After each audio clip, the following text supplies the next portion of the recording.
Good morning everyone, welcome to Manisha's kitchen and family.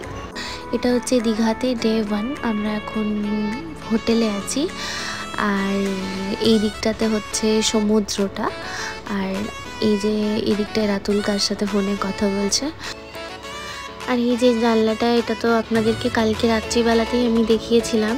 আর এই পরিবেশটা এত সুন্দর লাগছে। আর এইদিকে দেখুন বেটু আর হিরকদা হেঁটে হেঁটে হেঁটে হেঁটে আসছে, কারণ ও নাকি সানগ্লাস আনতে ভুলে গেছে, তাই জন্য ও বিচে সানগ্লাস কিনতে গিয়েছিল। তো এবার হেঁটে হেঁটে আসছে, আমি ওপর থেকে ওকে হাই হ্যালো করছি, ডাকছি, ও শুনতেই পাচ্ছে না কোনো রকমভাবে। আর এই কাঁচটা এরকমই একটা কাঁচ, বাইরে থেকে ভেতরটা দেখতে পাওয়া যায় না, তাই জন্য ও আমাকে দেখতেও পাচ্ছে না। তো যাই হোক, দেখুন।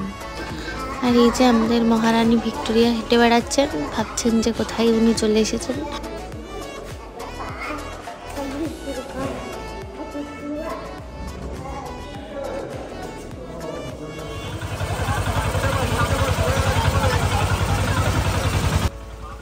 আমরা দেখুন এই একটা গাড়িতে উঠেছি একদম ওপেন, এটা খুব আনন্দ লাগছে, কখনো এরকম গাড়িতে চাপিনি, এটা খুব ভালো লাগছিল আর খুব হাসছিলামও আমরা।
সমুদ্র আমাদের পুরো ফ্যামিলির কাছে একটা আলাদা ইমোশন। এখানে আমরা বেটু যেরকম এনজয় করেছি, আমরা ফুল ফ্যামিলি খুব এনজয় করেছি সমুদ্র জলে, খুব ভালো লেগেছে ওভারঅল। এখন আমরা যাচ্ছি খেতে, দুপুরে লাঞ্চ করতে।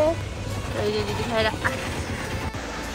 এখানে একটা কথা বলে রাখি, দিদিভাই এখানে ভয়েস ওভার দিচ্ছে না, তার একটাই রিজন, যেটা হচ্ছে ওর খুব ঠান্ডা লাগার কারণে ওর গলা একেবারে বসে গেছে, তাই জন্য ও ভয়েস ওভার দিতে পারছে না।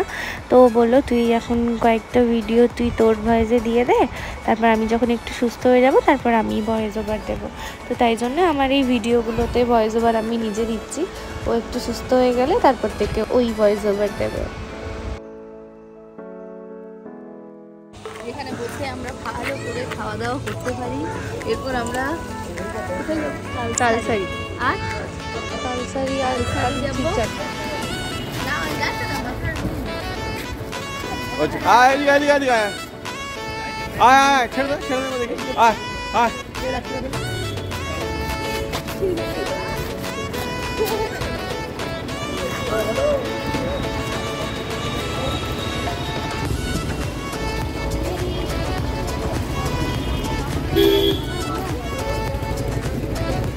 মতো না হাঁটতে দেখো।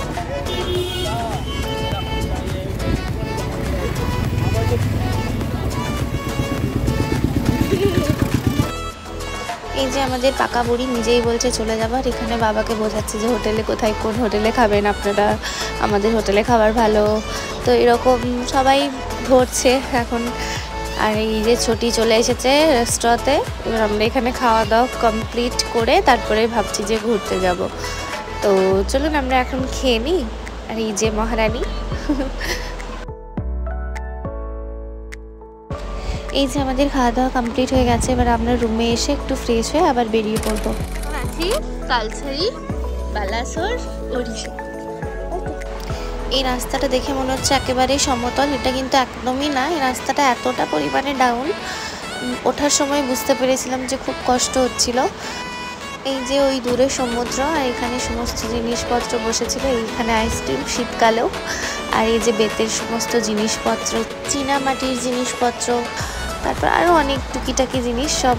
আর এই যে যেটা হচ্ছে একেবারে তালসারির সবচেয়ে ফেমাস জিনিস, যেটার জন্য সবাই আসে, সেটা হচ্ছে লাল কাঁকড়া। তো এটার জন্য এই যে হীরকদা ছুটে গেল, কি কাছে গেলেই তো ঢুকে যাচ্ছে, আর তাই জন্য ওই প্রথমে তো দেখতেই পাচ্ছিলাম না যে কোথায় কি আছে, তারপর বুঝতে পারলাম কি ওই যে দূরে লাল লাল লাল লাল ছোট ছোট ওইগুলো হচ্ছে কাঁকড়া। আর এই যে এখানে গর্তগুলো দেখতে পাচ্ছেন, এইগুলো হচ্ছে ওদের বাড়ি। ওরা টুক করে এখান থেকে ঢুকে যাবে, আবার বেরিয়ে যাবে, মানে এরকমই ওরা করছিল। আর আমি আপনাদেরকে সামনে গিয়ে দেখাচ্ছি কি কত কাঁকড়া, তাও তো অনেক কাঁকড়া ঢুকেই গেল, তাও দেখানোর চেষ্টা করছি। ওই দেখুন, দেখছেন নড়ছে, মানে সত্যিই খুব সুন্দর লাগছিল সামনের দিক থেকে দেখতে। আর মানে আরও তো অনেক ছিল, পুরো লাল হয়েছিল। এই দেখুন ঢুকে যাচ্ছে, এরমই ঢুকে যাচ্ছে, একটু একটু করে যাচ্ছি তো ঢুকে যাচ্ছে। আর আমরা দেখার পর প্রচুর মানুষ এসে জড়ো হয়েছে, তখন দেখছে একটা কাঁকড়াও নেই। তো এখানে মানে দেখতে খুবই সুন্দর লাগছিল, আর একদম ছোট ছোট, মানে এত বড় বড় কাঁকড়া নয়, একদম ছোট ছোট কাঁকড়াগুলো। তো এই দেখুন, আমরা ভাবছিলাম যে একটু দেখি যদি জুম করে কিছু দেখতে পাওয়া যায়, তো তারপর দেখছি না, কিচ্ছু দেখতে পাওয়া যায়নি। তো তারপরে এই যে দেখুন, তারপরে এই যে হীরকদা আর বেটু মিলে চেষ্টা করছে, ভাবছে যে যদি পাওয়া যায় দেখতে একটা গো, তাই জন্য।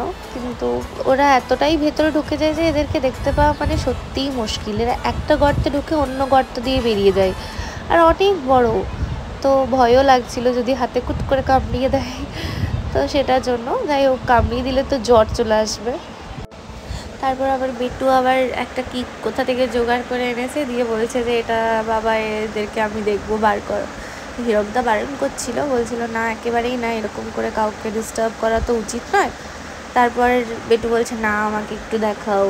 তো হীরকদা বলছে যে হ্যাঁ আমি জানি এটার মধ্যে থাকবে না, তাও ওর মন শান্তি করার জন্য একটু ওকে দেখিয়েই দিই, ওরা এত সহজে বেরোয় না, তাও বেটুকে একটু স্যাটিসফাই করার জন্য জাস্ট একটু দেখানো।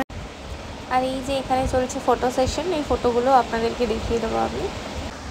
আর ইনিই তো আমাদেরকে নিয়ে এসছেন, তাই ইনি আমাদেরকে দেখাচ্ছেন যে কোন দিকে যাওয়া যাবে।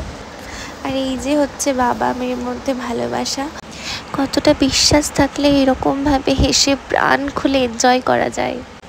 এটাকেই বলে বাবা মেয়ের মধ্যে ভালোবাসা, বা মা ছেলের মধ্যে ভালোবাসা।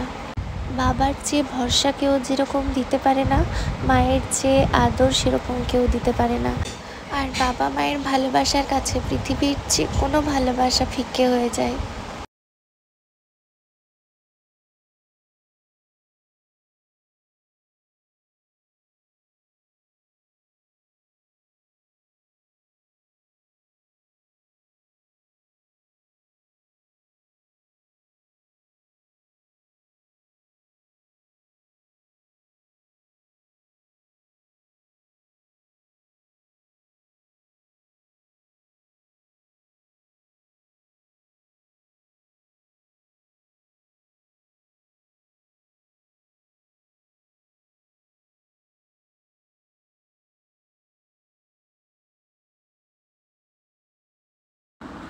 এই যে যেমনি দেখা অমনি কাজ, দাদাকে কপি করতে হবে না। এবার আমরা চলে এসেছি চন্দনেশ্বর মন্দির, এটা ভোলানাথের মন্দির। চলুন, মন্দিরটা খুব সুন্দর দেখতে, সেটা দেখেই বোঝা যাচ্ছে। মন্দিরটাকে একটু ভালো করে আমরা দেখে নিই।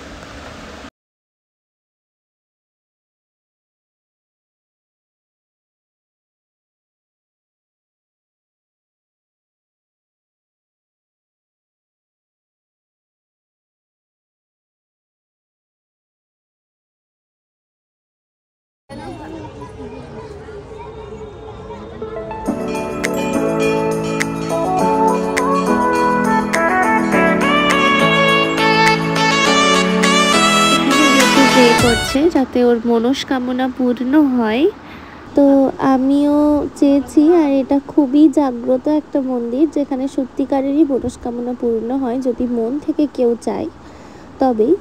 আর বিশ্বাসটা অবশ্যই রাখতে হবে, যেহেতু ভোলানাথ আমাদের বাবা, তো ভরসা অবশ্যই রাখতে হবে।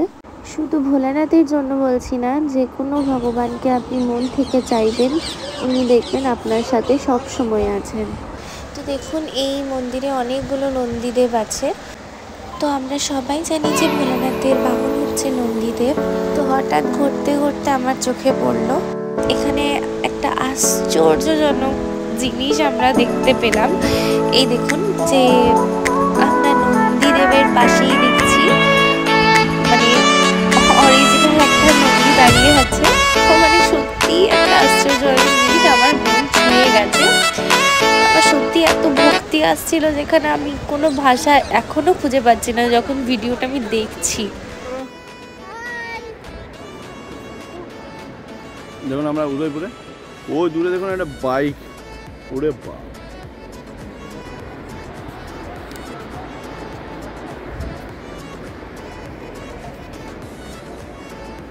পুরো দেখুন ঝাউবন পাশাপাশি, পুরো শুনশান হয়ে গেছে রাস্তা।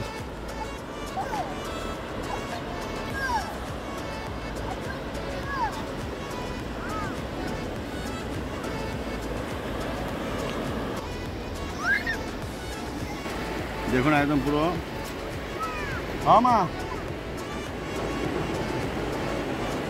পুরো ফাঁকা দেখুন।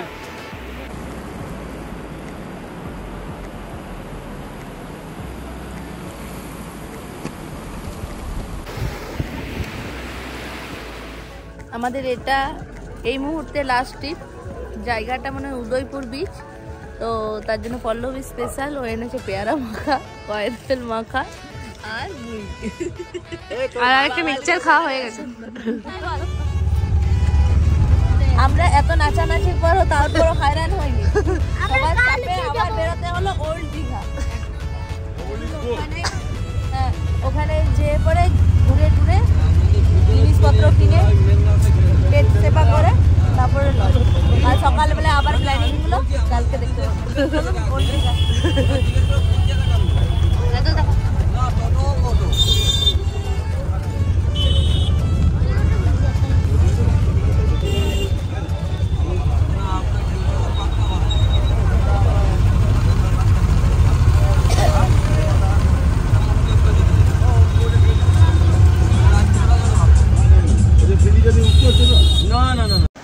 এখানে একটা বড় টেম্পল হচ্ছে একদম পুরীর জগন্নাথের মন্দিরের মতো। তো ওটা এখনো কমপ্লিট হয়নি, ওটার কাজ চলছে। এই যে আমরা চলে এসেছি ওল্ড দীঘার। এখানে সুন্দর সুন্দর গাছের হাতি, খুব সুন্দর লাগছে পরিবেশটা। আর এখানে অনেক দোকান আছে, এখানে আমরা অনেক শপিং করেছি, প্রথম দিনেও করেছি, দ্বিতীয় দিনেও করেছি। আর এই যে এখানে জলের ফোয়ারার মতো করেছে, এটাও খুব সুন্দর লাগছে, সুন্দরভাবে সাজিয়েছে। আর ওইখানে একটা বড় গেট আছে, এখানে আমরা অনেক ছবিও তুলেছি। আর ওই পিছনে আছে সমুদ্র।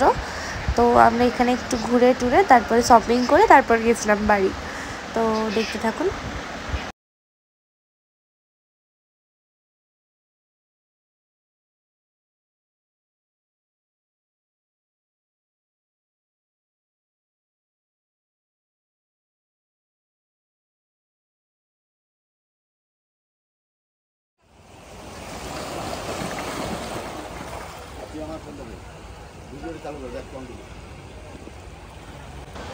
জলের আওয়াজ দেখছেন, মারাত্মক, কি সুন্দর লাগছিল জলটা। আমার একটু ভয়ও লাগছিল, আর রাত্রিবেলা বলে আরো ভয়ানক লাগছিল।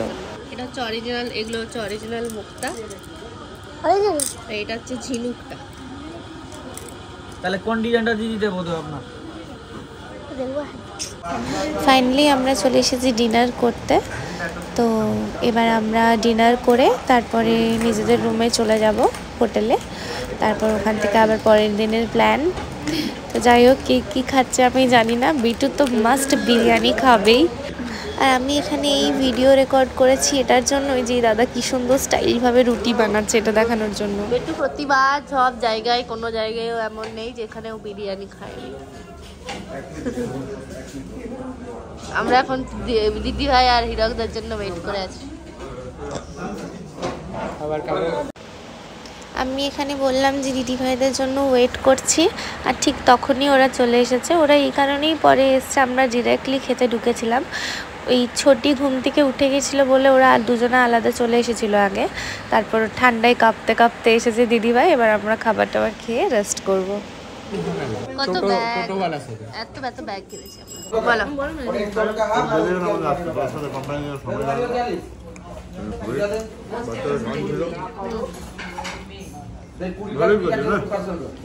ভালো করেছে। কি নিয়ে দিস তুই দেখা? আমি